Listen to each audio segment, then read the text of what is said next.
Para conseguir los objetivos de este año solamente necesitas un método en 4 fases que he llamado OPS y que en este vídeo te voy a desgranar.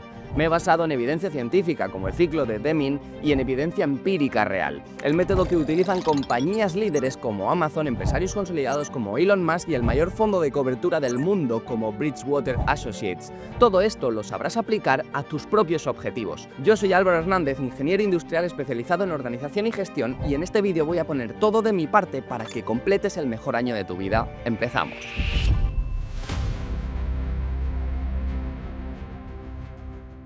Starbucks, ese imperio de café que ahora tiene más de 40.000 tiendas en 88 países y factura más de 30.000 millones de dólares al año. Ese mismo Starbucks que ahora mismo te cobra $6 por un café con leche. Pues bien, en 1983 era solamente una pequeña tienda de granos de café en Seattle, con 4 ubicaciones y que se negaba a vender bebidas. Y el tipo que lo transformó en el gigante global que conocemos hoy vio algo que nadie más vio. Y ese algo no estaba en Seattle, estaba en Milán. Howard Schultz nació en 1953 en un proyecto de vivienda subsidiada de Brooklyn. Creció pobre, muy pobre, y su padre trabajaba como camionero, trabajador de fábrica y taxista, a menudo con 2 o 3 empleados solamente para poner comida en la mesa. Fue el primer miembro de su familia en ir a la universidad gracias a una beca deportiva. Tras un camino de trabajo, Schultz se unió a Starbucks como director de marketing en el 82. La compañía simplemente tenía 4 tiendas y vendía exclusivamente granos de café, pero de alta calidad. No vendía nada de bebidas. Schultz iba a cambiar el rumbo de la compañía. En la primavera de 1983, durante un viaje de negocios a Milán, Schultz entró en un bar de espresso, cerca de la Piazza del Duomo, y lo que vio le impactó profundamente. El bar estaba lleno de gente en la barra tomando café y conversando. Y aquí es donde comienza la lección sobre el análisis. Schultz no vio solamente café. Analizó el comportamiento humano, analizó patrones sociales, se hizo las preguntas correctas. No qué están bebiendo, sino por qué están aquí. No cómo hacen el café, sino qué función social cumple este lugar. Analizó por qué los clientes regresaban varias veces al día. Analizó por qué el barista conocía sus nombres. Analizó la función social del café más allá de la cafeína. Cuando regresó a Seattle, propuso transformar Starbucks en aquello que vio en Milán. Los fundadores, Jerry Baldwin y Gordon Bowker, no les convencía al principio demasiado, pero no tardaron en abrir una pequeña barra de café en una esquina de una tienda. Sin embargo, seguían sin estar convencidos. Así que Howard dejó Starbucks para emprenderlo por su cuenta, una cafetería que se llamaría Il Giornale. Recaudó el dinero y abrió la primera tienda. El concepto explotó. 2 años después, el mismo Howard Schultz compró Starbucks, $3.800.000. Las fusionó y mantuvo el nombre de Starbucks, pero implementó completamente su visión. Un espacio entre el hogar y el trabajo donde las personas quisieran estar.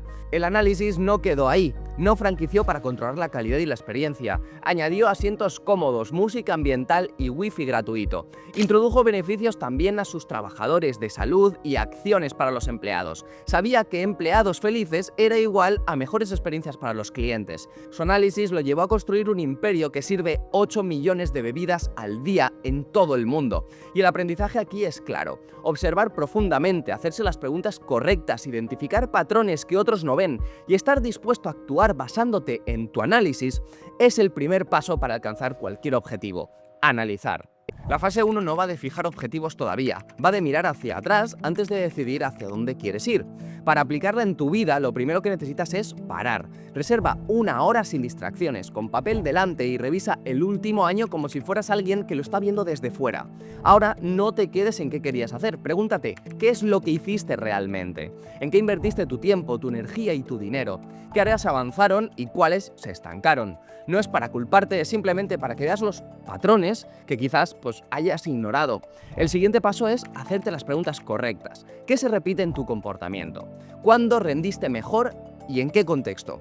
¿Qué hábitos aparecieron justamente en tus peores semanas y en las mejores? ¿Y qué situaciones precedieron a tus peores decisiones? Tienes que observar tu propio comportamiento sin intervenir todavía. Anota también los momentos concretos en el calendario, meses donde estuviste enfocado, periodos donde abandonaste algo, decisiones que te dieron tranquilidad a largo plazo y decisiones que te dieron placer inmediato, pero que puede que problemas más adelante. Esta información es muy valiosa y es un montón de información. Ahora tienes que convertir este análisis en aprendizajes y te puede servir escribirlo en frases como una conclusión. Por ejemplo, me he dado cuenta de que cuando empiezo el día sin estructura ya no lo soluciono. Cada vez que digo sí a demasiadas cosas, abandono lo que me importaba. Cuando reviso mis números con frecuencia, entonces gasto menos, o rindo más cuando tengo menos frentes abiertos. Si no analizas bien aquí, el plan que hagas después será muy frágil, y esta información será esencial para garantizar esta fase, donde te asegurarás que este año no sea una repetición inconsciente del anterior, sino una iteración mejorada. Te cuento cómo debes hacerlo.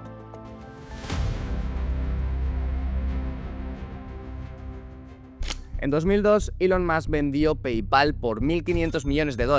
Tenía 31 años y más dinero del que la mayoría de la gente veremos en 10 vidas. Podría haberse retirado en su lugar, pero invirtió 100 millones en algo que a muchos nos puede parecer una locura. Una compañía espacial privada con un objetivo: colonizar Marte.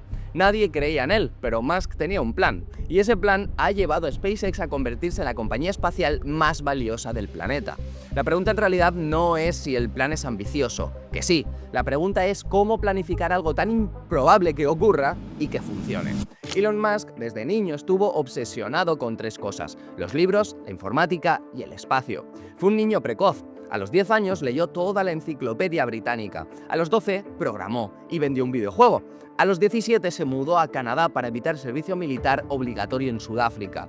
Estudió física y economía en la Universidad de Pensilvania. Cofundó Zip2, que vendió por $300 millones. Luego cofundó PayPal, que vendió a eBay por 1.500. Musk ya era de oro con 31 años. Con ese dinero, la mayoría hubiéramos comprado islas y yates. Musk no. Viajó a Rusia 3 veces para intentar comprar cohetes usados. Los rusos se rieron de él y Musk dijo: "Ok, bro, yo construyo mis cohetes". Y así nació SpaceX. Pero de eso a colonizar Marte hay un trecho. Necesitaba un plan extremadamente detallado. Así que hizo lo que todos debemos hacer: visualizar el objetivo final y trabajar hacia atrás. El objetivo final era establecer una ciudad autosuficiente en Marte con 1 millón de personas. ¿Cuándo? En 50 años. Luego dividió ese objetivo masivo en hitos medibles y específicos. Necesitaba cohetes completamente reutilizables, naves comerciales, tecnología puntera diseñada específicamente para llegar a Marte. Y aquí es donde el plan de Musk se vuelve verdaderamente preciso, porque no solamente planificó desarrollar la tecnología, planificó el calendario completo de lanzamientos a Marte durante décadas. Cada tarea se dividió en acciones claras con fechas límite específicas. No era algún día iremos a Marte, era en noviembre de 2026 lanzaremos 5 Starships. En tu caso, la fase 2 la empezarás pensando en áreas de tu vida. ¿Cuáles van a ser tus áreas prioritarias este año? Salud, trabajo, emprendimiento, finanzas, aprendizaje, relaciones. Elige entre 1 y 3 como máximo. Será tu primera priorización. Una vez claras las áreas, el siguiente paso es redactar los objetivos concretos para cada una. Aquí ya no vale mejorar o avanzar. Cada objetivo tiene que ser realista, aunque difícil, y medible, algo que tú puedas verificar. Por ejemplo, yo me puse como objetivo alcanzar 200.000 seguidores en YouTube. Es medible, es alcanzable, hay una fecha límite y no es fácil. Así que escribe de 10 a 20 objetivos que estén dentro de las áreas que has seleccionado. Este paso transforma algo que tienes ahí en la mente un tanto difuso, pero que lo conviertes en realidad y que vas a poder trabajar sobre ello. Y muy importante, si no puedes medirlo, no puedes planificarlo. Repito, ahora viene la parte más importante y que casi nadie hace bien: elegir. De todos los objetivos que has escrito, quédate como máximo con 3 para todo el año. Para todo el año completo. Estos serán los objetivos que absorberán tu atención, tu energía, tus decisiones importantes. El resto desaparecen. O no desaparecen, pero por lo menos los dejas ahí en un segundo plano. Esto es lo que convierte un plan ambicioso e irreal en uno ambicioso y ejecutable.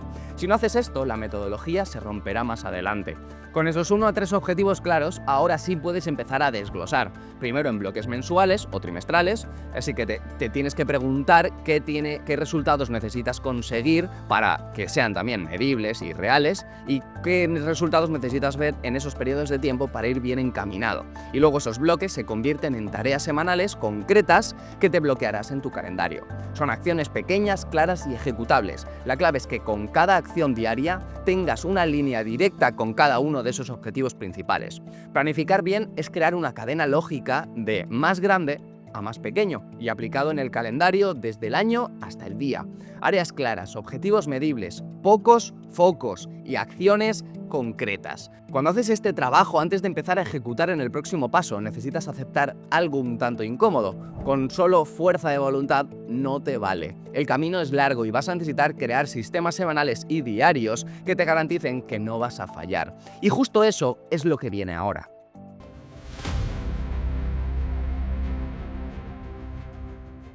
Amazon, el gigante del comercio electrónico que ingresa anualmente 650.000 millones de dólares. Ese mismo Amazon que controla el 40% del comercio electrónico estadounidense, pero que empezó vendiendo libros en internet desde un garaje. Pues bien, en 1997 Jeff Bezos escribió una carta a sus accionistas con una frase un tanto curiosa.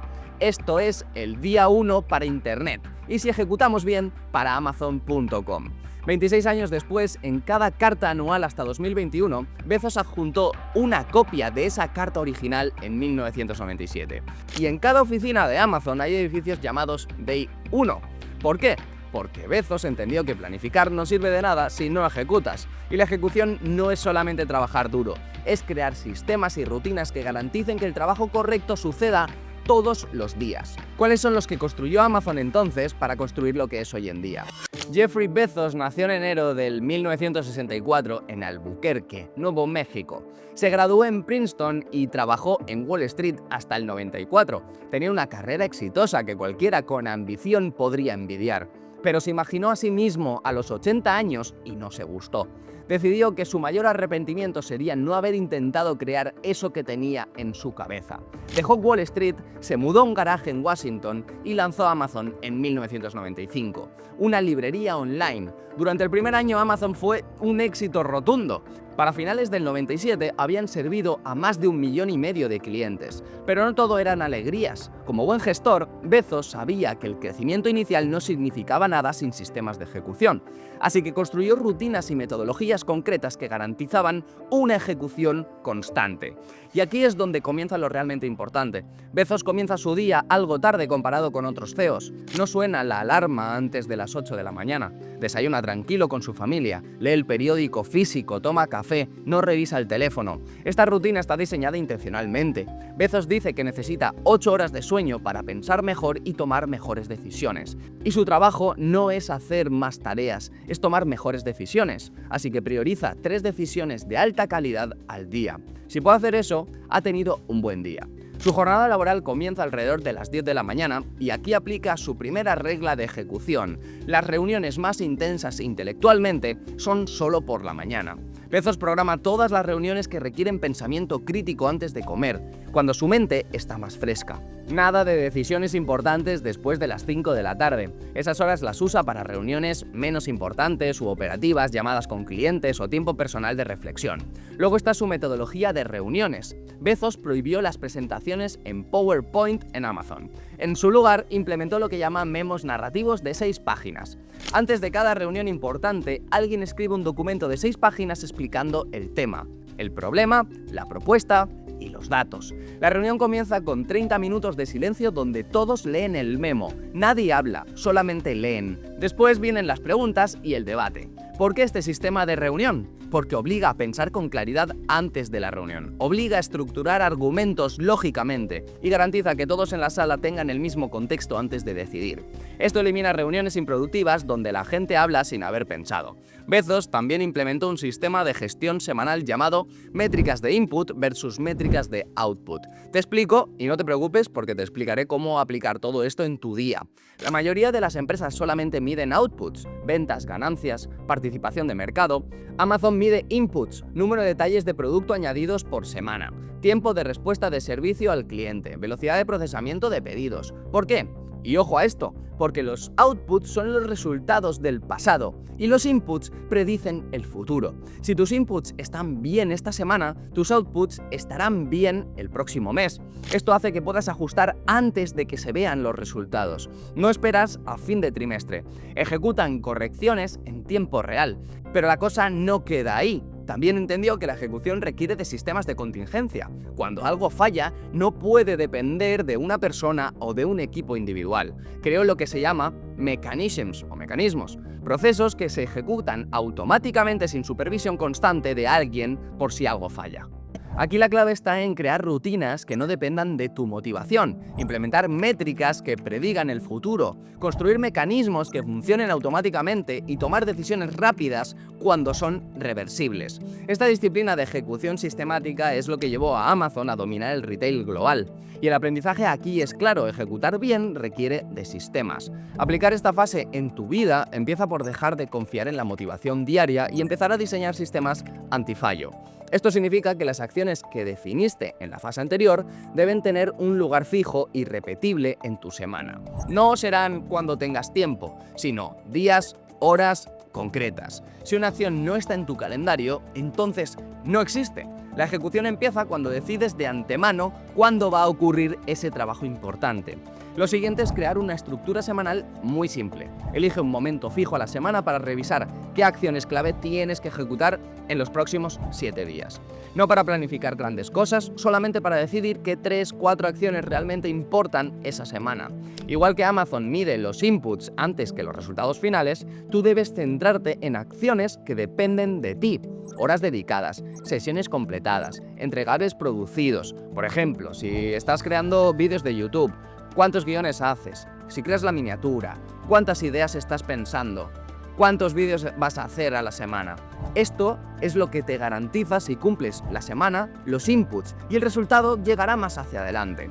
Esto reduce la ansiedad y aumenta la consistencia. A nivel diario, el sistema debe ser aún más sencillo. Cada día debería de tener 1 a 3 acciones principales y ligadas a tus objetivos. Esta acción se hace, aunque el día se complique y aunque sea en la versión mínima. Aquí es donde el sistema antifallo entra en juego. Define de antemano qué harás los días malos. Versiones reducidas que sigan contando. Por ejemplo, 20 minutos de hacer cualquier tarea en lugar de 1 hora. Un avance pequeño en lugar de una sesión perfecta. Ejecutar no es hacerlo perfecto, pero sí que es no romper la cadena. Por último, elimina la dependencia de tu motivación. Si algo es importante, automatízalo o protégelo. Y para eso lo más importante es preparar el entorno para que ejecutar sea la opción por defecto. Deja el material listo el día anterior. Bloquea distracciones. Crea rutinas de inicio claras que indiquen al cerebro ahora toca ejecutar. Cuantas menos decisiones tengas que tomar en el momento, más probable es que lo cumplas. Cuando ejecutes de forma sólida y constante, te darás cuenta de que es algo aburrido, pero es que es justamente por eso por lo que funciona. Cuando el sistema está bien diseñado, avanzar deja de ser una lucha diaria y se convierte en una consecuencia natural de cómo tienes organizada tu semana. La siguiente fase es la que separa a la gente que empieza fuerte pero le dura una semana de la gente que realmente quiere cambiar su vida. Los más comprometidos podrán evitar caer en eso, para que todo el esfuerzo dedicado tenga resultados visibles. Te lo explico.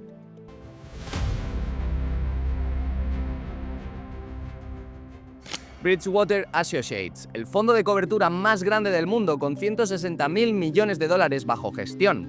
Ese mismo Bridgewater que ha ganado dinero para sus clientes durante 28 de 32 años. Pues bien, su fundador Ray Dalio recibió un escrito devastador de 3 de sus empleados más cercanos. Le dijeron que estaba destruyendo la empresa, que su honestidad estaba desmoralizando a la gente y que estaba siendo un mal líder. Dalio pudo haberlos despedido, pero tomó una decisión que transformó Bridgewater en el hedge fund más exitoso de la historia. Y la pregunta no es si fue incómodo, que sí, la pregunta es cómo lo hizo, y esta es su historia. Raymond Thomas Dalio nació en 1949 en Jackson Heights, Queens, Nueva York. Su padre era músico de jazz y su madre ama de casa. A los 12 años comenzó a trabajar de caddy en un club de golf local donde escuchaba hablar sobre dinero, bolsa e inversión. Se graduó en Long Island University y luego hizo un MBA en Harvard Business School. Trabajó brevemente en la bolsa de Nueva York y luego como director de materias primas para Dominick & Dominick. En 1975, a los 26 años, llegó su mayor hito hasta la fecha.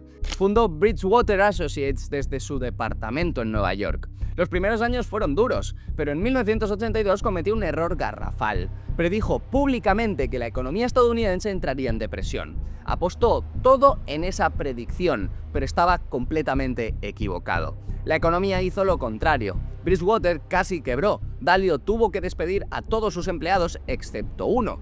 Y aquí es donde comienza la lección sobre revisión. Ese fracaso lo obligó a confrontar algo muy doloroso. No podía confiar en sus propias opiniones sin revisar constantemente si eran correctas. Así que desarrolló un mantra que se convertiría en el núcleo de Bridgewater. Dolor más reflexión igual a progreso. A partir de entonces, Dalio reconstruyó Bridgewater con un sistema muy riguroso. Cada decisión de inversión se documentaba, cada predicción se registraba y, lo más importante, cada resultado se revisaba. En este proceso de revisión se formalizó lo que llamó Issue Log, un registro de errores. Cada vez que algo sale mal, va al Issue Log. El equipo revisa el error, identifica la causa raíz y crea un principio para evitarlo en el futuro. Dalio escribió 300 principios basados en revisiones de errores pasadas. Pero la cosa no se detuvo ahí, llegó el momento en el que recibió el feedback devastador. Le dijeron que su exceso de honestidad sin límite estaba dañando la moral del equipo, así que creó algo llamado transparencia radical. Todas las reuniones se grababan, todas las decisiones eran públicas y todos, desde el CEO hasta el último monigote de la empresa, recibían feedback en tiempo real. Desarrollaron Dot Collector. Cada empleado tenía un iPad con esta app instalada. Durante las reuniones, los empleados calificaban a otros en decenas de atributos: asertivo, mente abierta, capacidad de síntesis, liderazgo. Las calificaciones eran públicas.